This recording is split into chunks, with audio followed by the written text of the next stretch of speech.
Assalamualaikum warahmatullahi wabarakatuh. Perkenalkan, nama saya Cahyani dari Prodi PIAL 6A. Saya di sini akan menjelaskan tentang sumsum tulang belakang atau disebut juga spinal cord. Sumsum tulang belakang adalah bundel tubular dari jaringan saraf dan sel pendukung yang membentang dari batang otak ke punggung bagian bawah. Bersama-sama, sumsum tulang belakang dan otak membentuk sistem saraf pusat. Bagian inilah yang membawa sinyal antara otak dan seluruh tubuh. Otak dan sumsum tulang belakang menjadi sistem saraf pusat dari tubuh Anda. Otak adalah pusat komando bagi tubuh, dan sumsum tulang belakang menjadi jalur pesan yang dikirim oleh otak ke tubuh dan dari tubuh ke otak. Pesan atau informasi ini nantinya dibawa melalui sistem saraf tepi. Sistem saraf tepi adalah jaringan untaian saraf yang bercabang dari sisi kiri dan kanan sumsum tulang belakang melalui bukaan antara setiap tulang belakang pada kanal tulang belakang. Pasangan saraf ini menyebar ke seluruh tubuh Anda untuk menyampaikan perintah dari otak dan sumsum tulang belakang ke dan dari bagian tubuh Anda. Sumsum tulang belakang memiliki fungsi penting dalam tubuh manusia. Tulang belakang adalah struktur tubi-like panjang dan rapuh yang dimulai di ujung batang otak dan berlanjut hingga hampir ke bagian bawah tulang belakang. Sumsum tulang belakang terdiri dari kumpulan akson saraf yang membentuk jaluran yang membawa pesan masuk dan keluar antara otak dan seluruh tubuh. Sumsum tulang belakang mengandung sirkuit sel saraf di dalamnya yang dapat mengontrol gerakan tubuh terkoordinasi seperti berjalan dan berenang serta buang air kecil. Ini juga menjadi pusat refleks seperti refleks sentakan lutut. Seperti halnya otak, sumsum tulang belakang ditutupi oleh 3 lapisan jaringan atau meninges. Sumsum tulang belakang dan meninges terdapat di kanan tulang belakang yang mengalir melalui bagian tengah tulang belakang.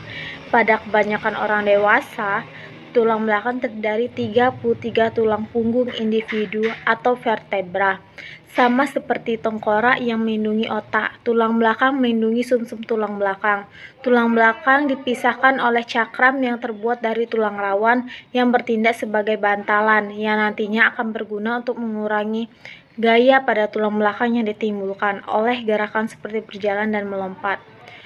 Tulang belakang dipisahkan oleh cakram yang terbuat dari tulang rawan yang bertindak sebagai bantalan yang nantinya akan berguna untuk mengurangi gaya pada tulang belakang yang ditimbulkan oleh gerakan seperti berjalan dan melompat.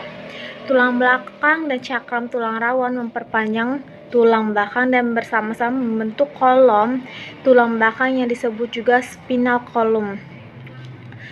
Panjang sumsum tulang belakang dapat berbeda dari setiap orang. Menurut beberapa perkiraan, sumsum tulang belakang wanita memiliki panjang sekitar 43 cm, sedangkan sumsum tulang belakang pria memiliki panjang sekitar 45 cm. Dan 3 lapisan jaringan yang berguna melindungi sumsum tulang belakang yaitu durameter, arachnoid meter, dan pia meter. Dokter menyebut lapisan ini sebagai meninges. Lapisannya adalah sebagai berikut. Durameter ini adalah lapisan paling luar dari meninges sumsum tulang belakang. Ini adalah lapisan pelindung yang kuat. Ruang epidural antara dura dan arachnoid adalah ruang epidural. Disinilah dokter dapat memasukkan anestesi lokal untuk mengurangi rasa sakit saat melahirkan dan beberapa prosedur pembedahan seperti operasi pada paru-paru atau aneurisma perut. Arachnoid meter adalah lapisan tengah penutup sumsum tulang belakang. Ruang subarachnoid ini terletak di antara arachnoid meter dan pia meter. Cairan cerebrospinal terletak di ruang ini. Terkadang, dokter harus mengambil sampel cairan cerebrospinal untuk menguji keberadaan infeksi seperti meningitis. Mereka juga dapat menyuntikkan anestesi lokal ke dalam ruang ini untuk beberapa prosedur pembedahan seperti sesar atau penggantian lutut. Pia meter adalah lapisan yang langsung menutupi sumsum tulang belakang. Menutupi sumsum tulang belakang dan lapisan pelindungnya adalah kolom vertebralis atau tulang belakang. Tulang-tulang ini mulai dari dasar tengkorak dan meluas ke sakrum, tulang yang pas dengan panggul. Tulang-tulang ini mulai dari dasar tengkorak dan meluas ke sakrum, tulang yang pas dengan panggul. Daerah serviks toraks, dan lumbal memiliki jumlah tulang yang berbeda. Kebanyakan orang memiliki 7 tulang belakang di kolom serviks, 12 di kolom toraks, dan 5 di kolom lumbar. Fungsi sumsum tulang belakang.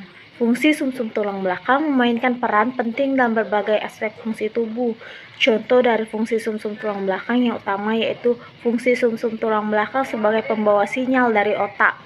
Sumsum tulang belakang menerima sinyal dari otak yang mengontrol gerakan dan fungsi otonom. Fungsi sumsum tulang belakang sebagai pembawa informasi ke otak. Saraf sumsum tulang belakang juga mengirimkan pesan, sentuhan, tekanan, dan nyeri. Fungsi sumsum tulang belakang dalam respon refleks. Sumsum tulang belakang juga dapat bertindak secara independen dari otak dan melakukan refleks motorik. Salah satu contohnya adalah refleks patella yang menyebabkan lutut seseorang tanpa sengaja tersentak saat diketuk di tempat tertentu. Fungsi sumsum tulang belakang ini mengirimkan impuls saraf untuk gerakan, sensasi, tekanan, suhu, nyeri, dan banyak lagi.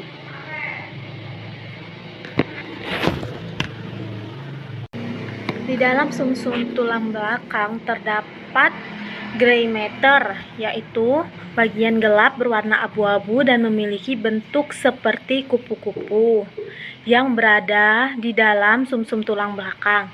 Bagian ini terdiri dari badan sel saraf atau neuron dan sel glial serta memiliki 4 sayap yang disebut dengan tanduk 2. Tanduk yang berada di depan atau tanduk anterior atau ventral mengandung sel saraf atau neuron motorik yang berfungsi membawa informasi dari otak dan medula spinalis ke otot tubuh untuk merangsang pergerakannya. Ada lagi yaitu white matter atau bagian putih. Gray matter dalam medula spinalis terbungkus oleh bagian berwarna putih yang disebut dengan white matter. Bagian ini berisi akson yang memungkinkan tulang belakang untuk berkomunikasi dengan baik dan lancar.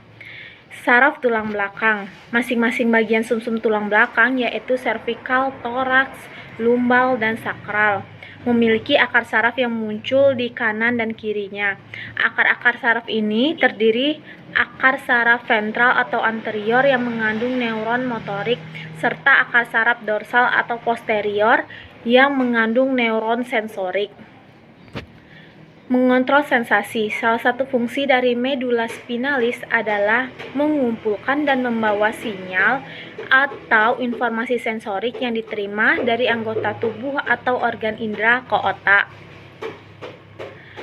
Mengontrol gerak motorik dan kerja organ. Selain ke otak, medula spinalis juga berfungsi membawa sinyal atau informasi dari otak ke otot atau organ tubuh tertentu.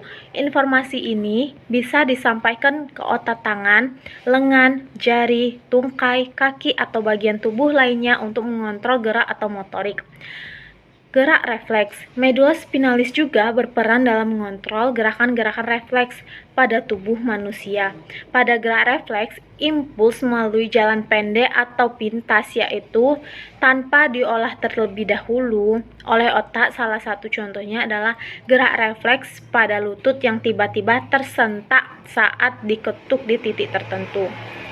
Cedera tulang belakang adalah kerusakan pada bagian manapun dari medula spinalis atau saraf di ujung kanal tulang belakang atau cauda equina. Kondisi ini dapat terjadi karena kejadian traumatis seperti kecelakaan atau jatuh yang merusak tulang belakang atau patah tulang belakang. Ligamen cakram tulang belakang atau sumsum tulang belakang itu sendiri. Spinal stenosis. Stenosis tulang belakang atau spinal stenosis terjadi ketika pertumbuhan tulang atau jaringan yang berlebihan mempersempit ruas tulang belakang hingga dapat mempengaruhi akar saraf. Kondisi ini dapat menimbulkan gejala terkait sistem saraf seperti mati rasa hingga kelumpuhan di area tungkai dan kaki. Multiple sclerosis. Multiple sclerosis adalah penyakit yang berpotensi melumpuhkan sistem saraf pusat, yaitu otak dan medula spinalis. Pada penderita multiple sklerosis, sistem kekebalan tubuhnya menyerang selaput pelindung saraf atau mielin hingga menyebabkan masalah komunikasi antara otak dan seluruh tubuh. Kondisi ini dapat menimbulkan kerusakan permanen atau kemunduran saraf. Amyotrophic lateral sclerosis. Amyotrophic lateral sclerosis adalah penyakit sistem saraf yang mempengaruhi sel-sel saraf di otak dan medula spinalis. Penyakit ini dapat melemahkan hingga menghancurkan neuron motorik tubuh sehingga menyebabkan hilangnya kontrol otot, seperti kesulitan berjalan atau bicara. Cedera saraf tulang belakang. Cedera saraf tulang belakang adalah kondisi di mana terjadi kerusakan atau luka pada saraf yang terletak di saluran atau kanal tulang belakang. Rusaknya saraf tulang belakang umumnya disebabkan oleh kecelakaan saat berkendara, berolahraga, atau kekerasan fisik. Saraf tulang belakang adalah saraf yang berperan pada proses pengiriman sinyal dari otak ke seluruh tubuh, dan begitupun sebaliknya. Jika saraf tulang belakang mengalami kerusakan, akan menyebabkan gangguan pada beberapa fungsi tubuh, seperti hilangnya sensor motorik dan kendali gerak. Penanganan cedera pada saraf tulang belakang harus segera dilakukan. Jika tidak, akan mempengaruhi lama masa pemulihan, memperburuk kondisi, dan menimbulkan komplikasi. Penyebab cedera saraf tulang belakang. Cedera saraf tulang belakang dapat muncul akibat adanya kerusakan pada jaringan bantalan tulang atau saraf tulang belakang itu sendiri. Berdasarkan penyebabnya, cedera saraf tulang belakang terbagi menjadi dua tipe, yakni traumatis dan non-traumatis. Cedera saraf tulang belakang traumatis adalah cedera yang disebabkan karena adanya pergeseran, patah, atau terkilirnya tulang punggung yang terjadi akibat kecelakaan seperti kecelakaan bermotor, terjatuh saat beraktivitas, kecelakaan saat berolahraga, mengalami kekerasan.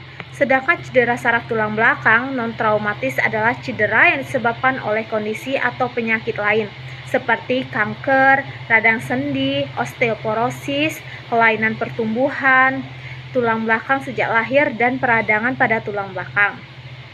Terdapat beberapa faktor yang meningkatkan risiko terjadinya cedera saraf tulang belakang, yakni jenis kelamin. Cedera saraf tulang belakang lebih banyak terjadi pada pria. Seseorang yang berusia 16-30 tahun dan 65 tahun ke atas lebih rentan terhadap cedera saraf tulang belakang. Menderita kondisi medis yang berkaitan dengan tulang dan sendi, melakukan aktivitas yang beresiko seperti olahraga ekstrim atau berkendara tanpa perlengkapan keselamatan, memiliki cacat atau kelainan pada pertumbuhan tulang sejak lahir. Gejala cedera saraf tulang belakang. Terdapat dua jenis gejala yang dapat muncul pada penderita cedera saraf tulang belakang berdasarkan tingkat keparahannya, yakni gejala menyeluruh atau komplet dan gejala tidak menyeluruh atau lokal (incomplet). Ketika cedera saraf tulang belakang menyebabkan hilangnya semua kemampuan sensorik dan pengendalian gerakan, kondisi ini disebut gejala yang menyeluruh. Namun, ketika cedera saraf yang terjadi hanya mengganggu beberapa kemampuan sensorik dan pengendalian gerakan, kondisi itu disebut gejala tidak menyeluruh. Kemudian, gejala hilangnya kemampuan sensorik dan pengendalian gerak akibat cedera pada saraf tulang belakang dibagi lagi ke dalam 3 kategori. Tetraplegia atau quadriplegia, yaitu kelumpuhan terjadi pada kedua lengan atau kedua tungkai. Kelumpuhan ini juga dapat mengenai otot dada sehingga mengakibatkan pasien kesulitan bernapas dan membutuhkan alat bantu napas. Paraplegia atau quadriplegia, yaitu kelumpuhan terjadi pada kedua lengan dan kedua kelumpuhan juga dapat mengenai otot dada sehingga mengakibatkan pasien kesulitan bernapas. Paraplegia yaitu kelumpuhan yang dapat terjadi pada setengah tubuh bagian bawah atau kedua tungkai. Triplegia yaitu kelumpuhan yang dapat terjadi pada kedua tungkai dan salah satu lengan.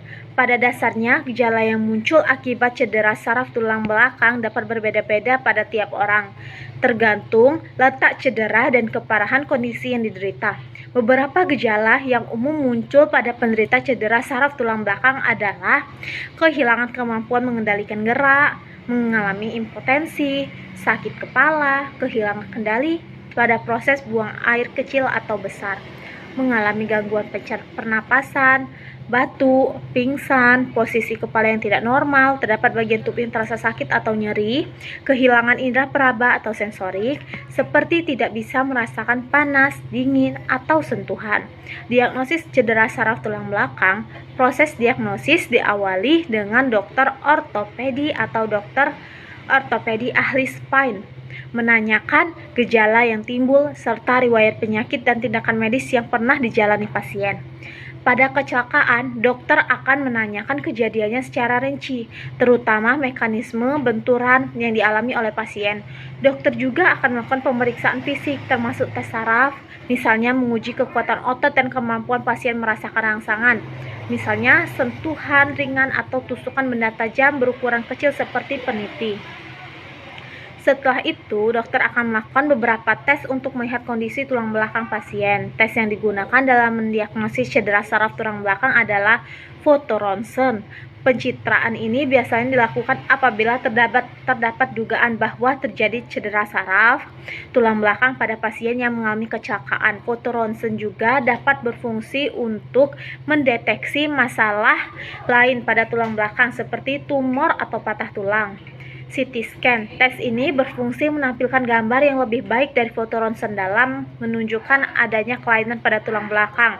Gambar yang dihasilkan CT scan adalah dari beberapa sudut pandang sehingga memudahkan dokter dalam mendeteksi suatu kelainan.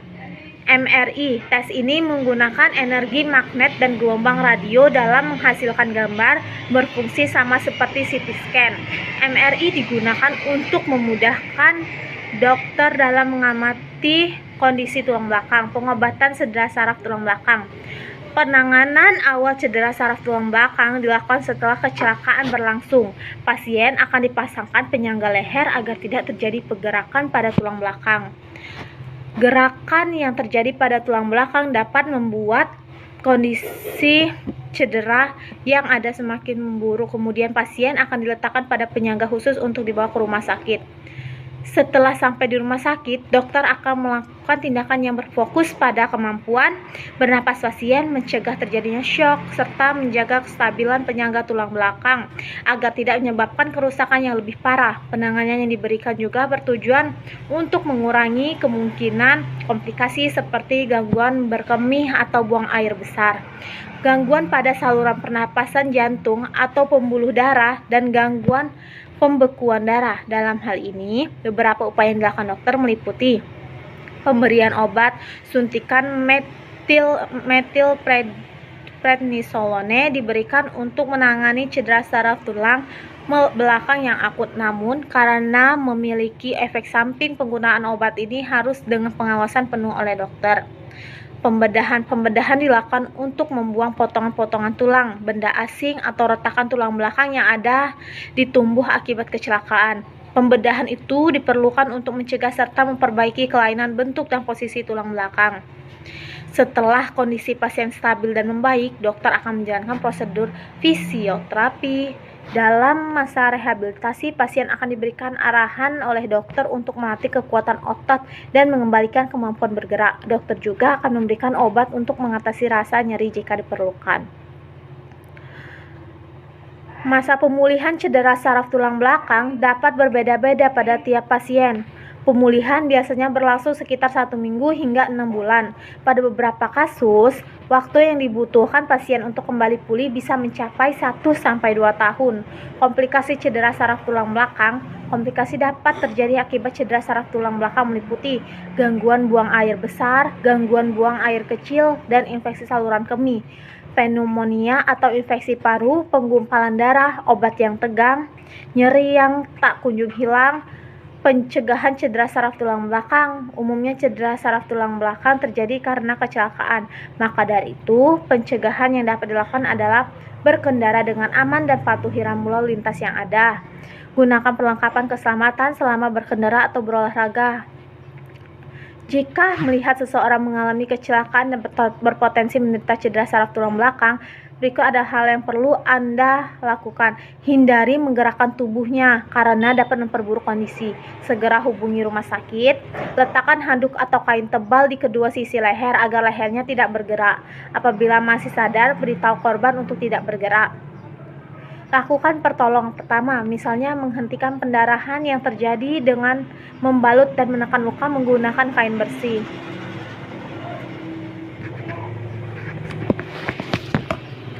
Baiklah, itulah tadi penjelasan saya tentang spinal cord. Lebih dan kurangnya saya mohon maaf. Saya akhiri. Wassalamualaikum warahmatullahi wabarakatuh.